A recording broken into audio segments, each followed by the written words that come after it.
According to the anti-piracy firm Musso, global piracy has increased over 65% in the last 5 years, with TV and video now accounting for the largest share of pirated traffic. But when the average person is spending 45% more on streaming services than just last year, often while still being forced to watch ads, it raises a question: if buying is not owning, then why is piracy stealing? While piracy is routinely villainized as a direct economic threat to creators and the entertainment industry, as if it's the real culprit behind the lack of funding, loss of jobs, and declining innovation, the reality is that piracy does not surge in healthy markets. It sets sail when greed and corruption decide that culture itself can only exist for those who can afford it. During the late 1990s, just 6 major record labels controlled over 75% of the entire music industry, granting them power to inflate CD prices, dictate which artists received exposure, and severely suppressed artist earnings. In an extensive industry-wide investigation, the Federal Trade Commission estimated that consumers were overcharged roughly $480 million as these labels pressured retail chains into marketing agreements that prohibited advertising discounts below fixed prices. And while the labels were eventually fined $143 million in 2002, they still walked away having profited by more than $337 million through coordinated price gouging. However, in 1999, Sean Fanning and Sean Parker launched Napster, a peer-to-peer file-sharing platform that allowed users to freely exchange digital music at virtually zero cost. Within a year, the music industry recorded a 9.1% decline in US sales, and by the end of 2001, Napster had surpassed 80 million registered users, making it the fastest growing internet application of its time. And while media conglomerates initially brushed aside both Napster and the broader digital shift, once it clearly impacted the bottom line, record labels responded not by reforming pricing models, access, or compensation structures, but by unleashing waves of lawsuits, labeling Napster a giant online pirate bazaar, facilitating rampant theft and infringement. Despite the fact that these were the same firms that had just walked away with hundreds of millions of dollars in profits from illegal CD price fixing. And while high-profile artists such as Metallica, Dr. Dre, and Eminem publicly framed Napster as theft that undermined artistic control, many smaller and independent artists expressed it as an escape from industry gatekeeping. Throughout the late 80s and 90s, major record labels illegally routed between $60 and $80 million a year in cash and incentives to radio program directors to secure playlist placement, inflating the popularity of label-backed releases while suppressing independent competition. Groups such as Dispatch later credited Napster for the organic exposure that helped them build dedicated fan bases and long-term careers without any forms of major label backing. But in the end, Napster paid roughly $36 million in settlements, while the industry-wide pay-to-play scheme that absorbed hundreds of millions annually resulted in fines totaling just $27 million.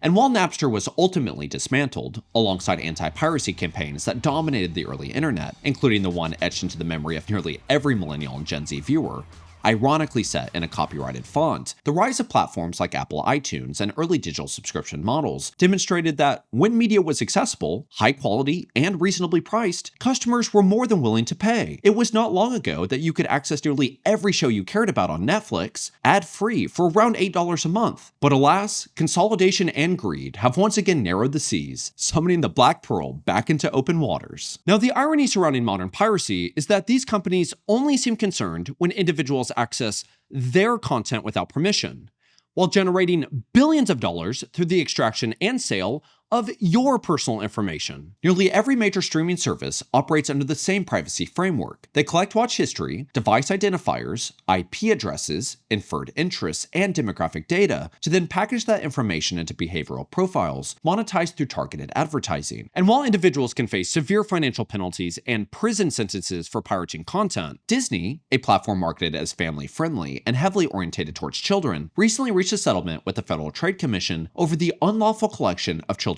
personal data, resulting in a $10 million fine that amounts to roughly 2 hours of operating income based on Disney's 2025 revenue. However, the larger and more pervasive issue is where this data collection is actually taking place. Most modern smart TVs and streaming devices rely on a system known as automatic content recognition, or ACR, which identifies the audio and video frames that appear on your TV regardless of the source. Unlike app-based tracking, ACR can recognize content from streaming services, cable boxes, and gaming consoles, allowing platforms to build a comprehensive profile based on the shows you watch, the advertisements you see, the sports teams you root for, and even personal content such as photos, messages, and interfaces that may appear during input switching. These samples are then converted into digital fingerprints to build detailed behavioral profiles used for advertising and cross-device targeting. And while many platforms claim users can disable ACR, Roku states in its own privacy policy that doing so does not stop all data collection, as viewing and interaction data continues to flow through these other channels, including third-party applications running on your device. Which effectively demonstrates that by the industry's own definition,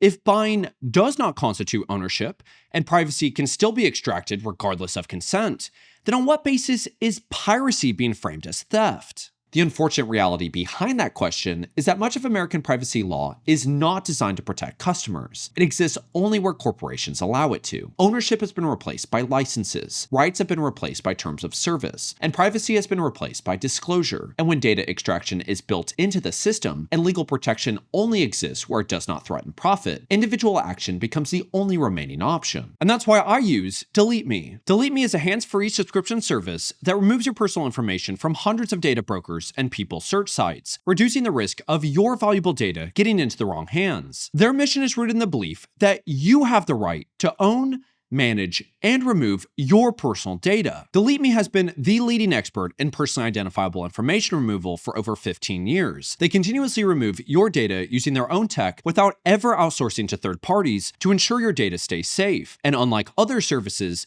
Delete Me also verifies your data is on these broker sites before submitting removal requests, reducing the risk of unnecessary data exposure. I personally started using Delete Me after I was actually reached out about my personal address that had never been shared on the channel before, where in my journey to not only protect my safety, but fight for my own data protection, Delete Me has consistently been a tool that I've relied on. Not only removing my information from 15 data brokers this month, but they also uncovered websites that had connected my personal information through my uncle who had passed away before I was born. So if you want to reclaim ownership of your personal data and get 20% off Delete Me's consumer plans, click the link in the description and use code Damon at checkout, or scan the QR code on screen. That's www.joindeleteme.com/Damon Cassidy and use code Damon to get 20% off.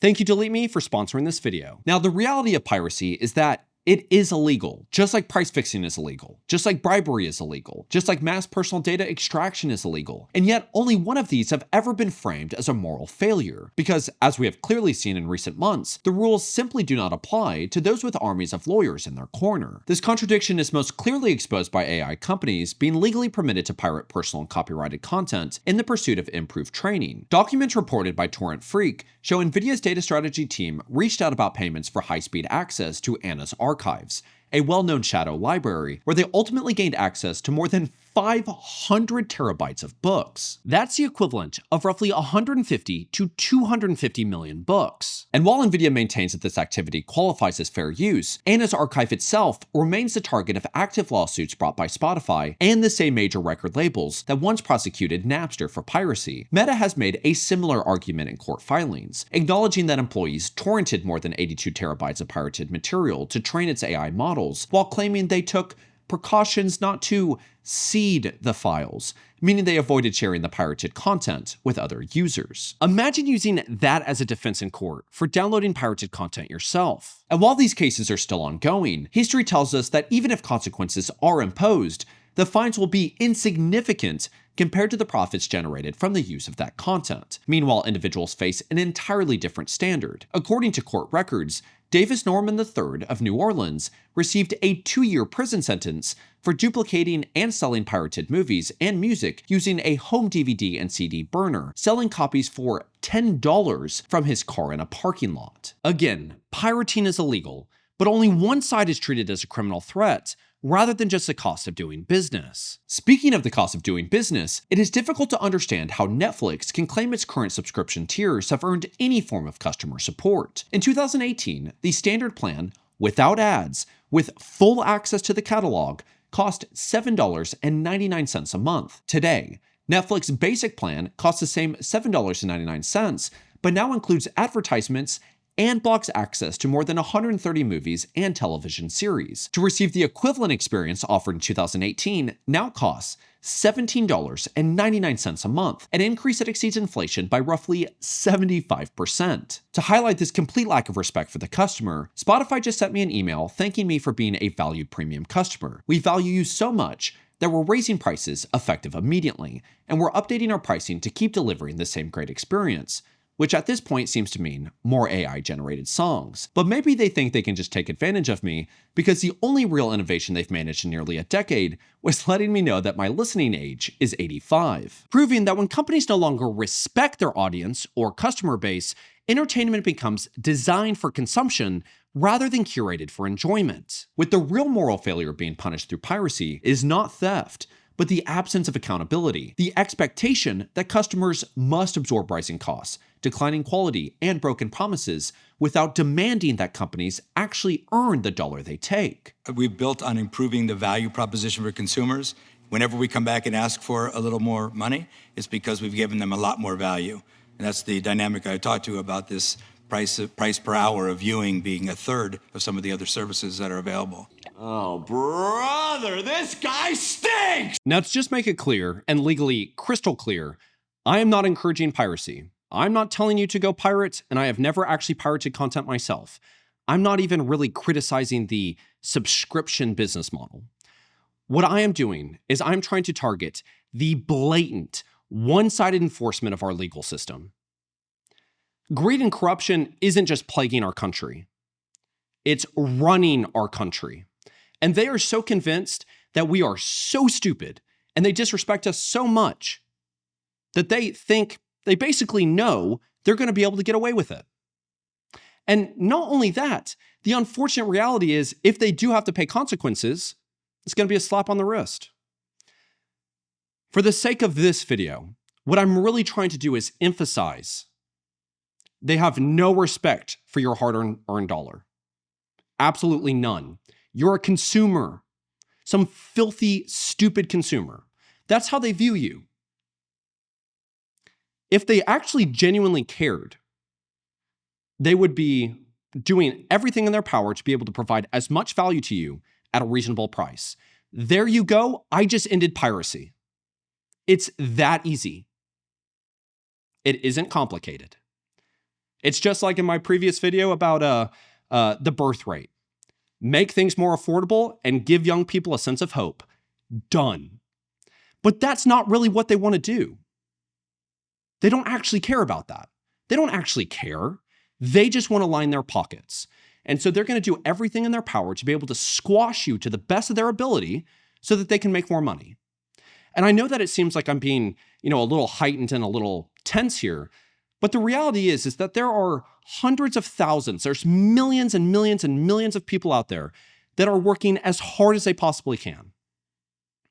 And I believe that they deserve the right to be able to have some entertainment, some opportunities to enjoy themselves. And it's just disgusting to see the way that the price fixing is going and the bribery and the theft and why can't you just offer an affordable movie? And it ultimately boils down to they don't care.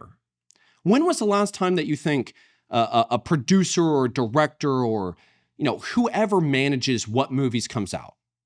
When was the last time that you thought or that they had to think, I don't know if I can afford to take my family to $100 movie experience? Because if the movie is bad for these people in charge, well, their write-offs give them tens of millions of dollars of benefit. A working class family cannot recoup the time and the energy and the resources to take their family to a bad movie. You know it's going to be bad, and you know that the movie experience is going to be bad. I'm somebody that obviously creates content, right? You are watching it on your phone or your TV or your laptop or something like that. I know that your time is precious. You have a lot of other things that you could be doing. A lot of stresses, a lot of concerns, and a lot of responsibilities. It is a privilege to have your time to watch this. So I do everything in my power to be able to provide as much value to you in as much of a reasonable time as I possibly can. And YouTube is basically free. I mean, I get that you have to watch ads and things like that, but it's still free. It just disgusts me that there used to be this I guess not not a written rule, but like a spoken rule that a movie ticket could never cross $5. It was called the Working's Man Entertainment, because no matter what, they wanted to have the working class always be able to take a break throughout their day and enjoy an hour and a half to 2 hour movie. That went out the window. And so at least with streaming, you had basically the entire catalog at movies at your disposal for $8 a month. Now it's $17.99 and it's going to keep going up. You know, the Spotify thing really frustrated me because, again, if it was within the email, thank you so much for being a premium subscriber. We really value you. We want to let you know that because blah, blah, blah, blah, blah, we are having to increase our prices by 33 cents. Then I would have said, oh, okay, at least, thank you for letting me know. Not only that, they didn't let me know why they were doing it, but they made me go look at what the benefits were that they were offering me, because it's clearly that hard for them to figure out what the benefits actually are. I couldn't tell you what it is. And I've had it since high school. It's the exact same. And I can guarantee it's not worth whatever it is, $12 now or $13. I understand that this is just like a piracy video, right? It's not that deep, but I think it is. I think that this is the what we're really seeing is, and give me 1 second, I have to turn the light back on. What we're getting to see is a form of resistance to, we're not going to accept this greed and corruption. We have to begin seeing more of this resistance throughout our lives, throughout society. We have to begin standing up because they will never do anything. Their entire objective is for their shareholders. I know that for myself personally, I am doing everything that I can to go throughout my apartment and find anything that might be listening to me. So one of the things that I didn't discuss is that your TV, if you have a TV that you can like speak into the remote, it is consistently tracking what it is that you're saying. You can even look at Samsung's privacy policy suggests that if you're supposed to have an important conversation, to unplug the TV. So until I can figure out what to do about that, I will be unplugging my TV. I'm getting rid of anything that might be listening to me. I'm having a designated microphone switch for some of those items. And the reason is that I'm not concerned that I'm going to say something I shouldn't. They don't have the right to be able to encroach into my personal privacy. And they certainly don't have the right to be able to turn around and sell it back to me. We have to begin standing up for this. Your data is important. Your time is important, and your dollars are important. Our government doesn't care about the dollar, right? It's getting devalued to oblivion, but you worked hard for it. So stand up and fight for it. So I'm going to challenge you. What subscription are you going to delete from this video? What do you believe disrespects you the most? What are ways that you're going to be able to manage in your own life to take some of that control back? And how are you going to prove to them, you have to earn my dollar? Go through that in every aspect of your life. Make sure that you know your time is worth whatever. It has value. Your time is valuable. Don't just give it away. Don't give them the power. You are worth more than that. So that's about all I have to say for it. Please make sure that you check out Delete Me, subscribe to the channel and like the video if you haven't already done so. It really allows me to be able to keep curating the content for the individuals that want to lead us to a better tomorrow. I actively want to be able to participate and, like I've said in my last video, plant the trees so that my kids and my grandkids, my great-grandkids can benefit from the shade. We have to start having people do that. And I'm going to do everything that I can to lead by example and hope to continue to provide value to you guys in every way that I can. So thank you all so much for your time. Until next time, bye-bye.